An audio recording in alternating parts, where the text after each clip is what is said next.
네, 안녕하세요. 오늘은 2회차로 팅커캐드의 기본 기능과 3D 모델링 1년 과정을 알아보기로 하는데요. 팅커캐드의 기본 기능은 지난주에 이름표 만들기로 해서 기본적으로 익혔습니다. 그래서 저희가 한 학기 동안 할 내용들을 같이 한번 보도록 할 건데요. 먼저 기초 모델링을 다음에 시작자계를 할 겁니다. 그리고 다위기 때 기초 모델링 쿠키 커터 만들기, 5회차 때 기초 모델링 응용, 연필 꽂이, 6회차 때 3D 프린터 출력, 3D 프린터 구조라든가 세팅, 이거에 관해서 알아보도록 하고요. 3D 펜에 대해서도 시간이 된다면 대면이나 아니면 이 둘 중에 하나로 하게 될 것 같습니다. 7회차 때는 3D 프린터 출력 프로그램 설정과 출력에 대해서 계속 하게 된대요. 대면 수업이 아닌 경우에는 또 아두이노를 대체할 수도 있습니다. 8회차 때는 기초 모델링으로 이니셜 펜던트 만들기를 하겠습니다. 9회차 때는 모델링 블록 코딩을 하는데 이 팅커캐드의 기능 중에 블록 코딩을 하는 부분이 있는데요. 이 부분은 스크래치에 있는 부분과도 좀 유사합니다. 블록 코딩으로 해서 도형을 만들거나 하는 건데 이거 대신에 저희가 스크래치를 이용해서 메이키 보드로 직접 메이킹할 수 있는 그런 구성이 들어갈 수도 있습니다. 10회기 때에는 디자인 띵킹으로 아이디어를 구상해서 여러분들이 여태까지 만들었던 것들을 응용해서 하는 디자인 띵킹을 같이 배워보도록 할 거고요. 이때 만들어진 디자인 띵킹 사고로 여러분들이 3D 모델링을 한다면 좀 더 도움이 될 것이라고 생각합니다. 11회기 때에는 기초 모델링으로 나만의 도장 만들기를 할 겁니다. 그래서 도장의 유래라든가 어떤 도장을 만들 것인가 등에 대해서 알아보도록 하고요.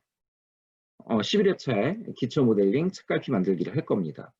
그리고 13회차에는 무드 등을 만들 건데요. 이때는 리소페인을 만들어 보려고 합니다.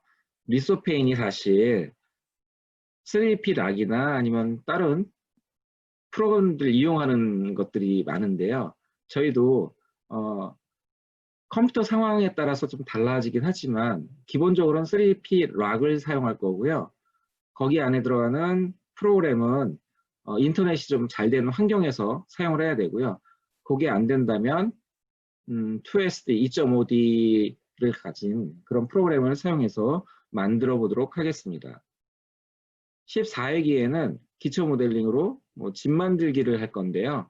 여러분들이 집을 만들어서 하는 걸로 해볼 거고요. 15회차 때는 팀별 발표를 할 겁니다. 근데 여기 인터넷으로 하다 보니까 발표 주제를 제가 던져주게 되면 팀별로 나누어서 그 팀별로 팅커캐드에 들어가서 뭔가 형태를 만들거나 하는 프로젝트를 진행하도록 하겠습니다.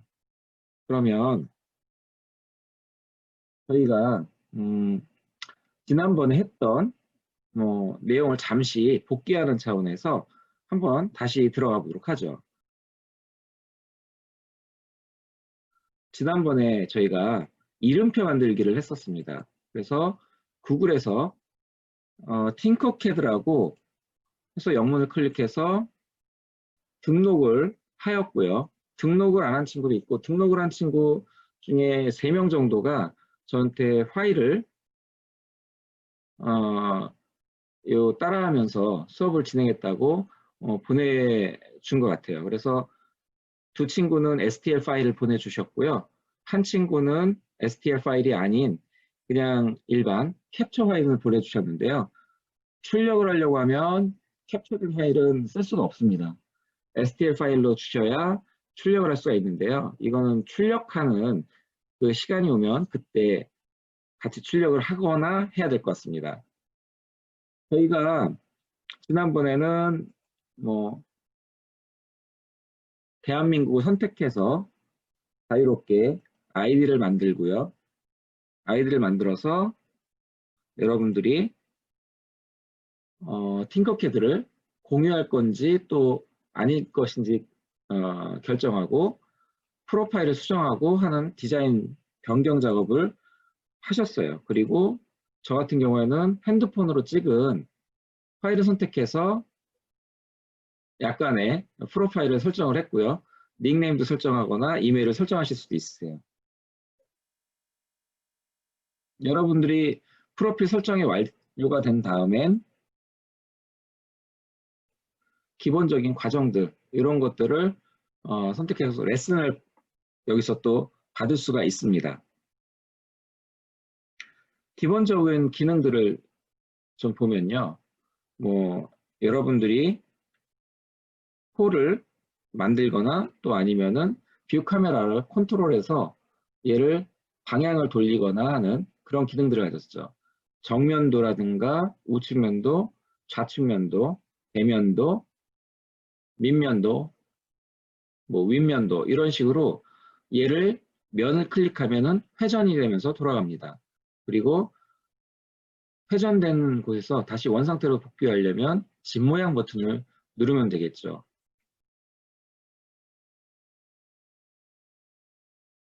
원형 스케일 복사 붙이기 연습도 아마 하셨을 건데요. 여기 왼쪽 버튼을 누른 상태에서 가지고 오신 다음에 필 버튼을 위로 하면 커지고 필 버튼 아래 하면 작아졌죠. 그래서 스케일을 이런 스케일들을 만든 거를 가지고 요 끝면에 있는 부분을 넓히거나 좁히거나 해서 스케일을 크게도 만들 수 있었고 작게도 만들 수 있었습니다. 단축키 영상을 따로 뭐 제공하는 그런 영상 제작된 것이 있는데요. 이거는 단축키를 좀 익숙하게 되면 여러분들이 만드는데 좀 쉽게 접근하실 수가 있습니다. 단축키 목록은 이게 한 번 봐왔다고 해서 익숙해지진 않을 거예요. 컨트롤 C 복사하는 거고요. 붙여넣기, 컨트롤 V 붙여넣기입니다. 컨트롤 Z 다시 원래대로 돌아오는 거고요. 컨트롤 G는 그룹이에요. 하나의 그룹을 만드는 거고요. 컨트롤 시프트 G 키는 그룹에서 풀리는 거죠. 컨트롤 D 키는 같은 자리에 형태를 같이 놓게 되는 겁니다. 컨트롤 L 키는 락을 걸어두는 건데요. 예, 이거는 같이 컨트롤 L 키를 누르거나 하면 이 락이 풀렸다 잠겼다 열렸다 합니다. 컨트롤 A는 전체를 선택하는 거예요. 딜리트 키는 지워버리는 키고요. 워크 플레이는 자주 씁니다. W 키를 쓰는데요. 이 키를 쓰게 되면은 내가 원하는 면에다가 그 면에서 작업을 할 수가 있습니다. 룰러는 자를 의미하고요. 길이 사이즈를 알 수가 있습니다. F키는 전체 화면을 맞춰주는 그런 역할을 합니다. Move on work plane은 모든 화살표 방향으로 다 되어 있죠. 컨트롤 키를 하고 Move up and down을 하면 축으로 위아래로 올렸다 내렸다 할 수 있습니다. 이런 경우에는 평면에서 있을 때 이제 위아래로 당기거나 할 때 들어갈 수 있습니다. Move 하는데 위아래 좌우측면을 10칸씩 움직일 수가 있습니다. 컨트롤 키를 누르고 시프트 키를 누르고 위아래로 하면 10칸씩 다운 위아래로 움직일 수가 있습니다. 시프트 키를 누르고 이동을 하게 되면 장소를 한 방향으로 이동을 할 수가 있습니다. Alt 키를 누르고 하면 복사되어서 이동이 됩니다. 하나가 더 생기는 거죠. Shift 키를 누르고 끝면에 있는 부분을 꼭지점을 돌려주게 되면 45도 회전이 가능합니다. Alt 키를 누른 상태에서 원 오브젝트의 가운데를 끌고 오면 한 방향으로 1D 스케일이 변해지고요. Alt 키를 누르고 꼭지점을 잡게 되면 X축과 Y축, 이 측면이 같이 늘어나게 되는 2D 스케일로 변하게 됩니다. Shift 키를 누르고 다시 3D 스케일 하게 되면 코너를 가지고 위아래로 하면 얘가 3차원 스케일로 바꿀 수가 있죠. 자, 이렇게 기능들이 여러 가지가 있는데요. 이 단축키들 중에서 좀 많이 쓰이는 거는 외워주시면 좋을 것 같습니다. 그리고 나서 저희가 박스를 만들었었고요. 이 박스는 사이즈별로 해서 저희가 가로 세로 높이 일정한 기준으로 해서 원형 측면을 만들어서 복사한 다음에 그리드 스냅을 바꾼 다음에 여기 안에 끼워 넣었었죠. 그래서 그룹을 만든 다음에 저희가 이름표를 만들어서 나만의 이름표를 만들었습니다. 여기에서 사용되는 아이디어들을 여러분들이 많이 보셨을 거예요. 이런 아이디어들이 있었는데요. 저한테 보내주신 친구들은 아이디어를 좀 가미해서 다른 형태로 한번 만들어 보는 것도 괜찮을 것 같습니다. 물론 아이디어를 찾는 거는 여러분들이 팅커캐드 말고 핀터레스트라는 그런 프로그램을 통해서 핀터레스트라는 그런 사이트를 통해서 얻으실 수 있고요. 여러분들이 지금 보여주는 화면에서 이렇게 색상을 두 가지로 만들어 줄 수도 있는데요. FDM 프린터에서 출력을 하고 멈춤을 한 다음에 색깔을 변형해서 다른 걸로 바꾸어서 출력을 하게 되면 이렇게 두 가지 형태로 만들 수가 있습니다. 일반적으로 FDM 프린터가 칼라 형태가 많진 않아요. 그리고 가격도 좀 비싼 편이고요. 예전에 비해서는 많이 저렴해졌습니다. 하지만 여전히 가격이 비싼 축에 속하기 때문에 필라멘트를 듀얼 노즐로 쓰거나 아니면 한 노즐에서 쓴다라고 하면 필라멘트만 교체해서 사용을 하게 되겠죠. 이렇게 모델링 데이터를 여러분들이 저한테 보내주셨었는데 그 다음 과정을 보시게 되면 STL 파일을 내보내기를 합니다. 내보내기를 하게 되면 바탕화면이나 어떤 파일에 저장을 할 수가 있겠죠. 저장을 하고 나서는 여러분들이 XYZ 프린팅이라는 저는 이런 3D 프린터 슬라이서를 사용을 하게 됐는데요. 여러분들은 학교 컴퓨터에 있는 학교 3D 프린터가 어떤 3D 프린터가 있느냐에 따라서 바뀌어질 수 있을 것 같습니다. 보통은 신도리코라든가 아니면 큐비콘 같은 제품을 좀 많이 사용하는 편이고요. 학교에서는 일반적으로 조립품을 쓰기도 하는데 사실 필라멘트가 그렇게 좋은 성분은 아니거든요. 옥수수 전분으로 만들어졌긴 했지만 PLA 같은 경우에는 얘 같은 경우에는 많이 맞게 되면 미세먼지라든가 이런 것들이 폐 속에 들어가서 안 좋은 결과를 발생시키기도 합니다. 그래서 저는 제가 사용했던 XYZ 웨어 프로라는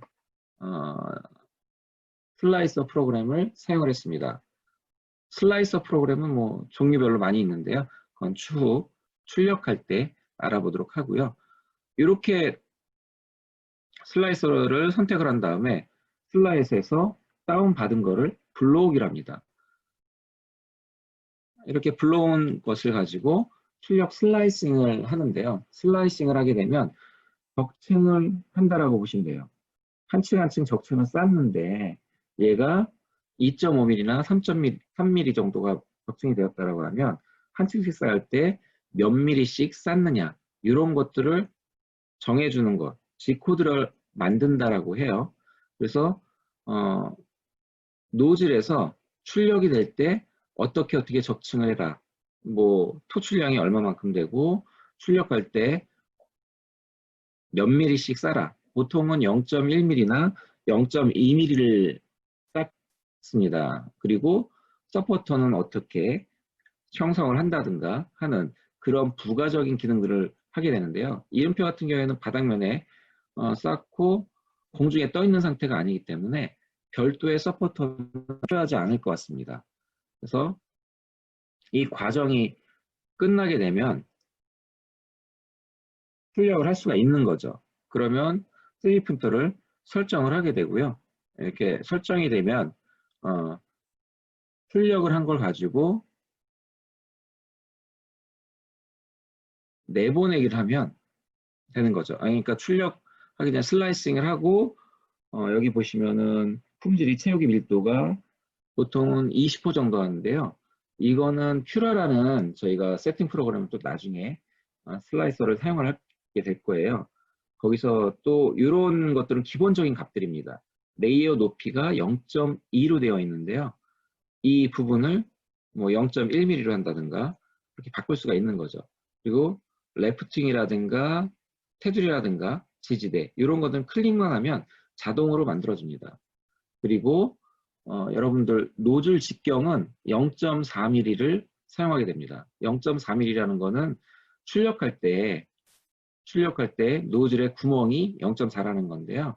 기본적으로는 0.4mm를 사용하게 됩니다. 그리고 안에 들어가는 재료는 필라멘트라고 하는데요. 보통 많이 쓰이게 되는 게 1.75mm짜리 필라멘트를 사용하게 됩니다.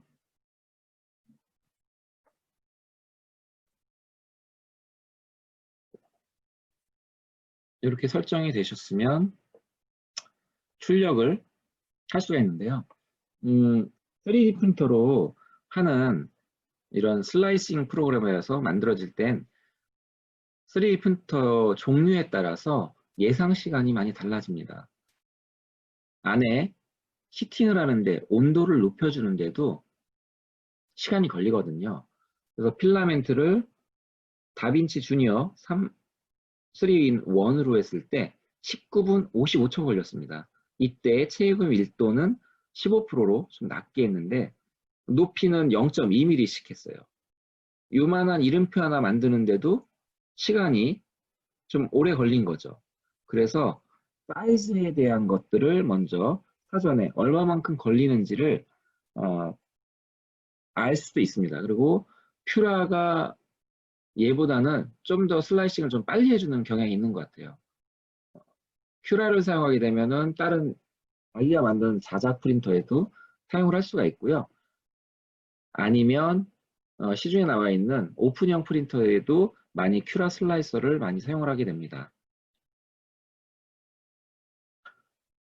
그래서 3D 프린터가 이렇게 한 층 한 층씩 적층이 되고 이걸 가지고 모델링한 데이터를 가지고 출력을 할 수 있도록 슬라이싱이라는 과정을 거쳐서 출력 형태로 만들어주는 G코드로 변환하게 됩니다. 이 변환된 G코드로 출력을 하게 되는 거죠. 그래서 일련의 3D 프린터의 과정들은 그렇게 보실 수가 있고요. 여러분들 중에 지난번에 3D 프린터 중에 이렇게 액체를 사용된 3D 프린터를 보셨을 거예요. SLA라는 액체 방식인데요. 얘는 레이저를 조사를 하게 되면 스캐너 시스템 또는 레이저 빔이 다이렉트로 해서 조사를 하면서 이 액체가 경화를 하게 돼요. 여러분들 매니큐어 칠해 보셨을지 모르겠는데 매니큐어를 칠하면 UV 경화기라는 것을 사용해서 안에 손톱에 경화되는 부분이 있는데 딱딱해지게 됩니다. 그 부분만 딱딱해지는 거죠. 빛을 받는 건데요. 이 빛을 받아서 이 경화된 액체에서